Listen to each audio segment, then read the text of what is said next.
Hello, Lions fans, and welcome to another edition of the Lions Den podcast. Adam Williams here, and joining me today, graduate assistant women's soccer coach Holly Rawcliffe. Holly, how are you doing today? I'm doing good, thanks. How are you? Doing well, thank you. We put that title, graduate assistant, out first. Let's talk about looking for that position, especially during these times. We talk about the pandemic. It feels like in almost every piece of media we've done, but let's talk about kind of this different aspect. Not maybe the coaching part just yet, but looking to continue your education and what eventually brought you here to Mars Hill. Yeah, I think it was almost probably February that I started looking to come back to the States and get into coaching, and I think that I was just in a place where I was ready to come back and ready to get into doing a master's and get back into coaching and stuff like that. So yeah, like I said, I started talking to Jamie around March, April time, and then everything moved pretty quickly. Obviously, with COVID being a factor, getting a visa and stuff was a nightmare, but thankfully it all worked out in the end. So I can only imagine how difficult it was once you got back over to England and then trying to come back over during these times.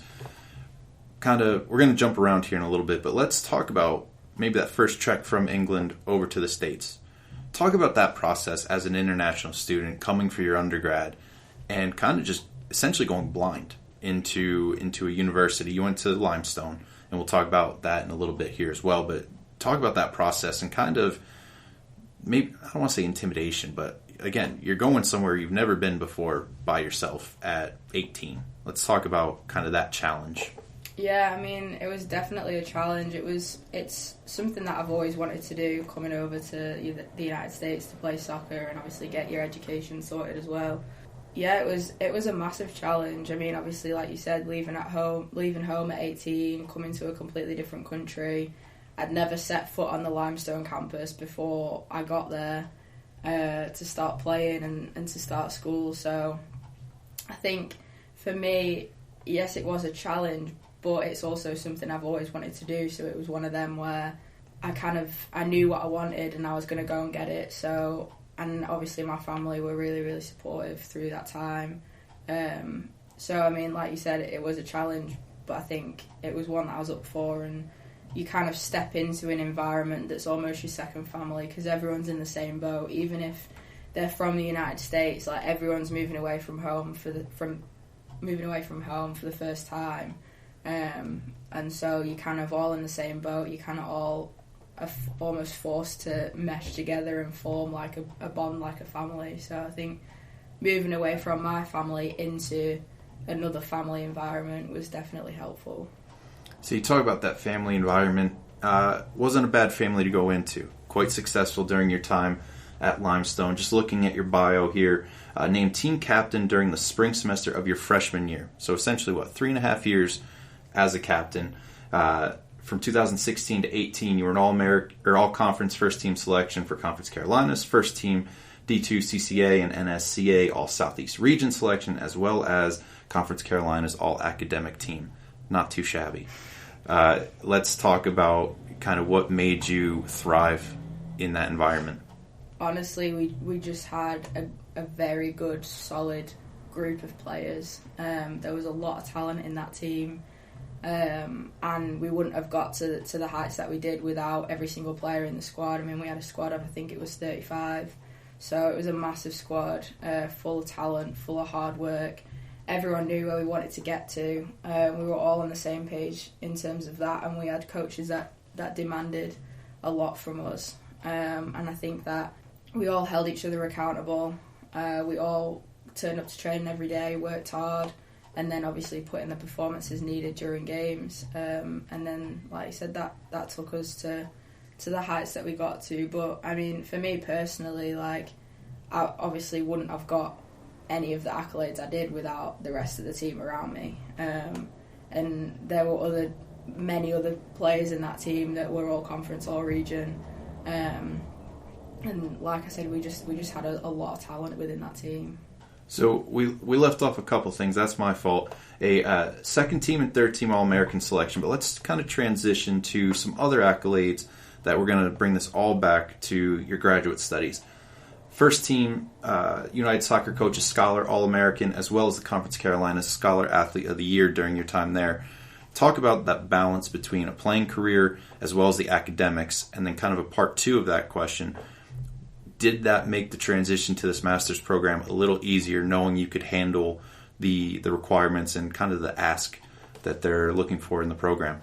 Yeah, I think obviously finding that balance between essentially living the life of a professional athlete and then obviously still having to do school at the same time, it's really important, and I think it takes a lot of hard work, it takes a lot of dedication. You've got to be organised and disciplined with your studies as well.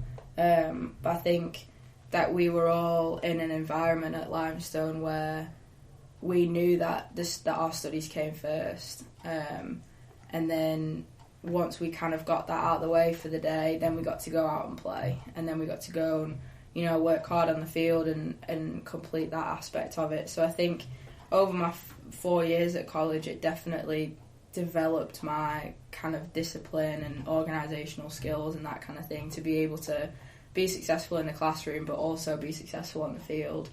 And then in answer to the second part of the question, I think just the transition into doing a master's, even though the master's that I'm doing isn't necessarily what my undergrad was in. I mean, my undergrad was in strength and conditioning and my master's is in management, so there is a bit of a difference there. But I think just making sure that I'm on top of everything, making sure that I can be successful in the classroom still here, as well as putting in the hours on and off the field. So yeah, I think definitely my 4 years at Limestone kind of prepared me to jump into doing a master's program. Kind of comparing, so at Limestone, you're student athlete as well as student athlete. Here, you're a student, but also now a coach. Let's talk about maybe the differences in terms of time management for both of those roles. I think, to be honest, the time management is more demanding now, being a coach at Mars Hill. Obviously, being in the office pretty much every waking hour of the day, doing everything that both Jamie and I can to get this team where it wants to be. We have our goals for the season, and the reason that I'm here, if I'm being completely honest, is for soccer. I want to kind of make a career out of this, and this is obviously a really good program to be a part of. But yeah, I mean, the time management side of things is work hard, do soccer during the day, and plan practice and plan stuff for the season and try and be organised in that sense. But then going home at night and still having that energy and that dedication to get homework done is more challenging, I think, than it was in undergrad, because you don't have those hours during the day. The hard work will definitely pay off come May next year. So, I have two questions lined up here, but we'll space them out. Talk about those traits that you had as an athlete that you're bringing over as a coach. How many of them kind of transcend, or are there new skills that you find yourself developing here, post-playing career? I think for me, like, one of the biggest things as a player was definitely leadership. Leadership and hard work was kind of what I based myself on as a player, and then that definitely translates over into coaching. I think that the biggest thing for me that I'll demand of the players, and I already have demanded of the players, is just that they work hard. The talent will come. You can always work to be a better player, but if you put in those hours of hard work and get your fitness levels to where they need to be, then no one's stopping you from going to the elite level. And then obviously leadership, like you mentioned, I was a captain at Limestone, and I think those leadership skills, kind of being the bridge between the coaches and the players, definitely sort of shaped me into the kind of leader that I want to be as a coach. Just very encouraging, very informative, and kind of take what I did on the field to what I can bring on the sideline. You talk about how you want to make coaching a career. Well, you started quite early, back in 2011, at the AFC Filed Community Foundation, and then you also were at the Preston North End Football Club as well. We talked before we went on air here.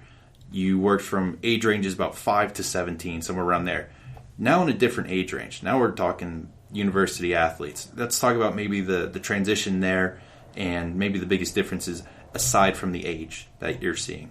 I think obviously the level is higher being older.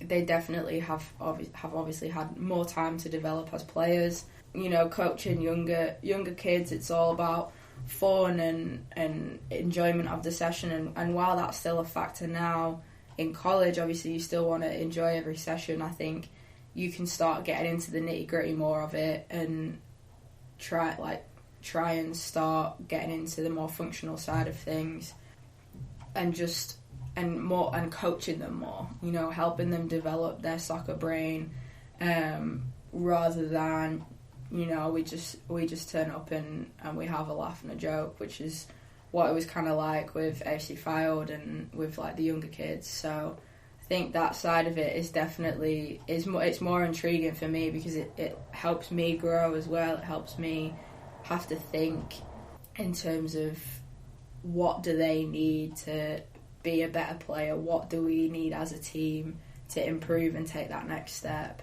And I think like the tactical side of the game is really exciting to try and learn.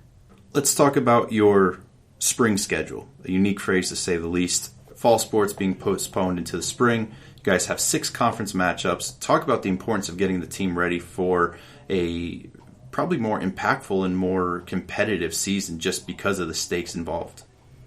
I mean, like you said, yeah, it's definitely thrown everyone through a loop, really.